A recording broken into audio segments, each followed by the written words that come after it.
According to supply managers in the 9 Mid-America states, how is the economy performing? Our Creighton survey of supply managers, manufacturing supply managers in the 9 Mid-America states, that's a survey for July, was down dramatically.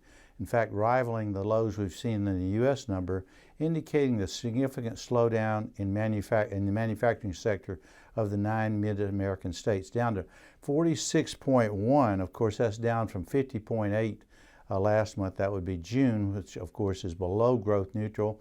Growth neutral is 50. Of course, last month's June, 50.8 was above growth neutral. So this is not a good number, and it's contrary to a lot of numbers we're seeing coming out, but it's very consistent with what we're seeing coming out for the National Supply Manager Survey in terms of manufacturing. And here I bring up the graph of the Mid-America region, and there in beautiful Creighton blue you'll see 46.1, and it's been moving downward, downward, downward, much like the national number, which is, we don't have the national number till later on this morning, but the Creighton number is 46.1, which again is the same number we recorded in June, or was recorded in June, for the national ISM manufacturing survey. So not good. When we ask them, the manufacturing supply managers, about their estimated probability of a recession, on average we had a 45.9% probability of a recession in the second half of 2023, and that's well above current expectations. So I think the optimism we're seeing in national surveys right now is a bit overdone. The economy is just not going to expand at the current expectations of investors and politicians and political leaders out there right now. What were the hiring trends? Hiring was also not good. The overall, the hiring index dropped to 45.6, which of course is well below growth neutral 50.0, and June's number, which was right on that number, 50.0. So this is a decline, indicating we had a significant pullback in hiring in the Mid-America region. Now, some of that is just due to the inability to find and hire qualified workers. In other words, the unemployment rates for almost all the states running very low, but also some of it we're now seeing for the first time in quite some time layoffs there, so that's the reason the number came down. Approximately 1 in 5 reported job gains for the month. When we're talking about job growth for the nation versus the region, the nation's growth right now, monthly growth in hiring, is a bit higher than the Mid-American region, but both are still, now this is for June. Now July's number will come out later on this month, and I don't expect that to be a good number. It won't be a good number when the regional number comes out later on in the month, but the national number I think is not going to be quite as good as expectations. Even with the number down for the month, or that's the hiring number, the employment number, there's still labor hoarding going on out there. By that I mean companies are still reluctant to lay off workers, even because the inability to hire them back. So when this starts to move downward, and I expect it to move even further downward in the months ahead, those employment numbers are not going to be as good as the expectations right now among investors, among politicians, and some economists out there regarding, now this is manufacturing, but it's going to affect the overall employment reading, the overall hiring number in the weeks and months ahead. What inflation trends are you noticing? Inflation came down fairly dramatically. The number is 52.2. That's still above growth neutral, indicating prices are growing, but that's lowest since December of 2022, when we recorded a lower number, and that's down from June's 67.4. So supply managers on average, now this is on average, expect the prices to grow. Now this is wholesale prices. They expect wholesale prices to grow by 4.8% over the next 12 months. Now that's up considerably from what's going on right now.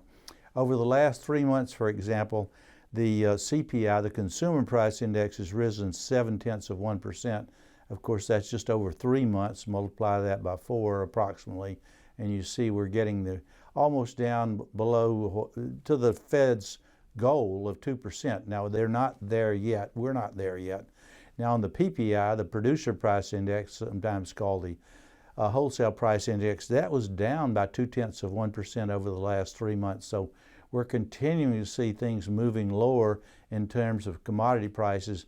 But again, our purchasing manager, our supply managers in manufacturing expect that to grow over the next in other words, 6 months to a year, 4.8% growth over the next year.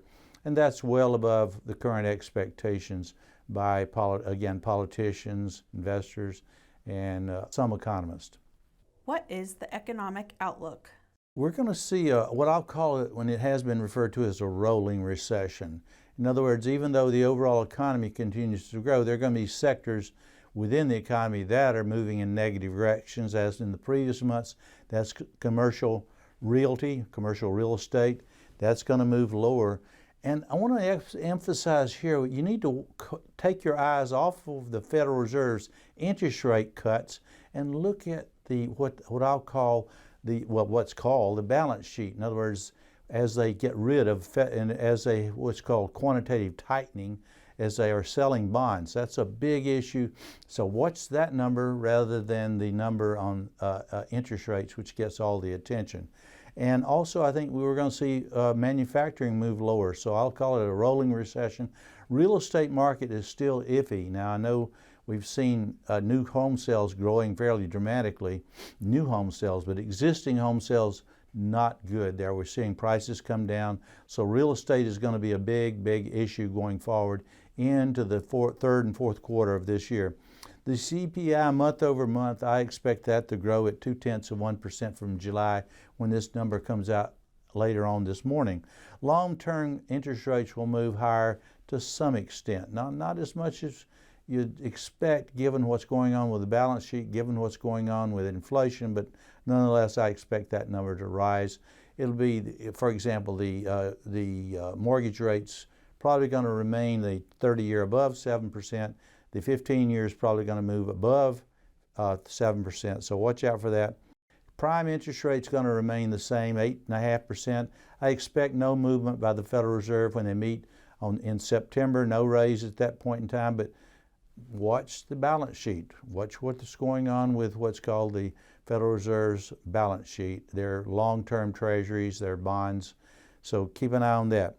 So as I said, keep an eye on the bond market. Watch out for the yield on the 10-year treasury. That's been teetering around 4%, a little bit above, a little bit below.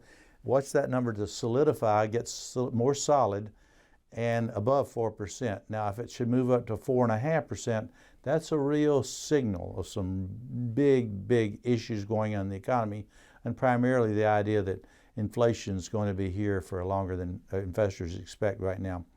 Watch the national ISM number. As I said, it comes out later on this morning. It was 46.1, just like ours was this month.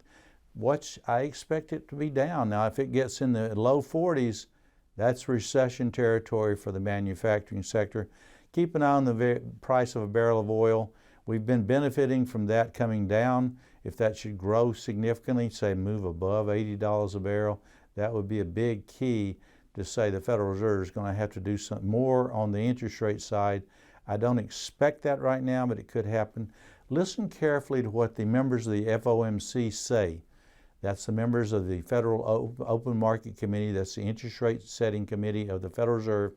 Those men and women will be talking, and we should be listening.